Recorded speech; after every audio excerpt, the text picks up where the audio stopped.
Nós vamos tratar agora do sujeito passivo. O que é o sujeito passivo? Quem pode sofrer as consequências do ato de improbidade.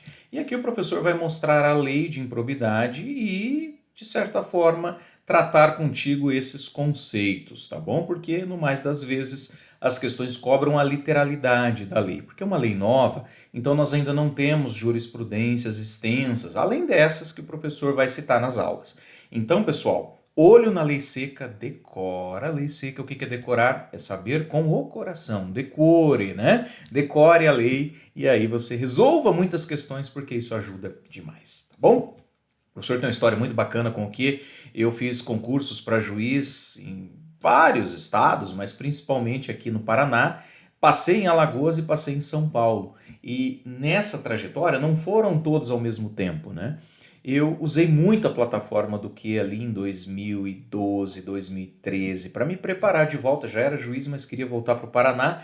Não havia, como não há até hoje, a permuta entre juízes dos tribunais dos estados. E aí, entre um concurso e outro, eu fiz apenas questões. E o meu desempenho aumentou em 20%. Por isso que eu falo, é muito bacana você responder as questões. A plataforma está aí, a melhor plataforma de questões do Brasil que eu uso e recomendo, tá bom? Além de aproveitar todas essas questões nas nossas aulas e nas aulas que o professor leciona, né, para o grupo Q e também outras atividades docentes. É muito bom. Beleza, gente? Vamos então para a nossa aula. Nós vimos, né, que os atos de improbidade violam a probidade, que o in significa não, que um é a negação do outro, né? Quando eu falo improbidade, eu estou negando a lisura, a correção, a honestidade, a decência. Estou negando a própria noção de probidade na organização do Estado e no exercício das funções, além da integridade do patrimônio público, que é atingida pelo ato ímprobo. Tá bom?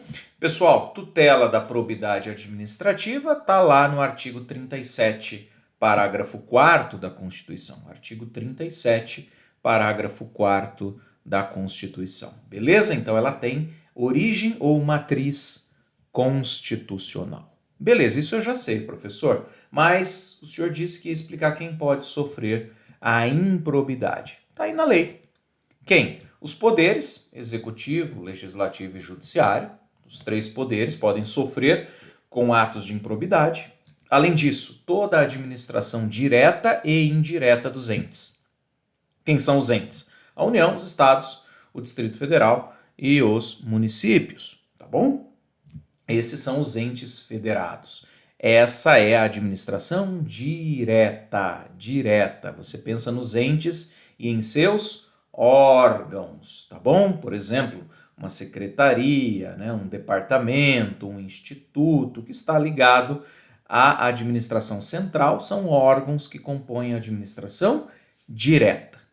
E a indireta, professor? A indireta nós vamos pegar lá no 3719 da Constituição, que diz que lei específica cria autarquia, cria autarquia e autoriza a instituição das demais. Aí vem lá, né? Todas as demais, as fundações, as empresas públicas, as sociedades de economia mista e suas subsidiárias, além das associações públicas, né? Das associações públicas no âmbito dos consórcios públicos. Beleza? Então, nós estamos tratando aí de entidades, neste caso, que compõem a chamada administração indireta. Não é o tema aqui, mas precisa aprender a diferenciar a direta da indireta. Tá bom? Cuidado com isso, estude bastante porque é fundamental. Mas o que nos interessa aqui na aula? Poderes, direta e indireta. Gravou? Olha aqui, ó. Quem pode sofrer com ato de improbidade? Os poderes e a administração direta e indireta. Tá bom? Ah, professor, e o patrimônio de uma entidade privada que receba recursos públicos? Parágrafo 6º responde: estão sujeitos às sanções desta lei os atos de improbidade praticados contra o patrimônio que, embora sendo de uma entidade privada, receba recursos públicos, que pode ser na forma de uma subvenção, de um benefício, de um incentivo. desde que haja, como eu falei, né, recursos públicos na parada, ainda que ofendam o patrimônio privado, se a origem desse recurso é público, se essa entidade recebe recursos públicos, então há espaço para improbidade também. O parágrafo 6º é muito claro nesse sentido. Patrimônio de entidade privada. Mas por quê? Porque recebe subvenção, benefício ou incentivos públicos. Inclusive fala aqui no parágrafo 7º, ó, independentemente de integrar a administração indireta, ou seja, não precisa integrar a administração indireta, independentemente, tanto faz, estão sujeitos às sanções da lei os atos de improbidade praticados contra o patrimônio de entidade privada, para cuja criação ou custeio o erário, os cofres públicos tenham concorrido ou concorram, participem no patrimônio ou receita anual. Claro, aí vai ser limitado o ressarcimento, né, ao valor da contribuição dos cofres públicos, tá? Além da repercussão do ilícito sobre essa contribuição. Professor, então vamos resumir? Vamos resumir isso aqui. Zoom aqui diminuído para que você tenha a visão do todo, tá bom? Então nós temos no artigo 1º, lá no parágrafo 5º do artigo 1º, a violação ao patrimônio dos poderes. Então quem pode sofrer, quem sofre ato de improbidade? Os poderes executivo, legislativo e judiciário e a administração direta e indireta, tá bom? Os poderes, a direta e a indireta. São 3 pontos aí que a gente comentou. Além disso, o patrimônio de entidade privada que receba recursos públicos. E o parágrafo 7º acaba meio que explicando o parágrafo 6º, porque ele fala que mesmo que não integre a administração indireta, estão sujeitos às sanções da LIA, da Lei de Improbidade, os atos praticados contra o patrimônio de entidade privada, para cuja criação ou custeio o erário tenha concorrido. Olha, o que é isso, pessoal?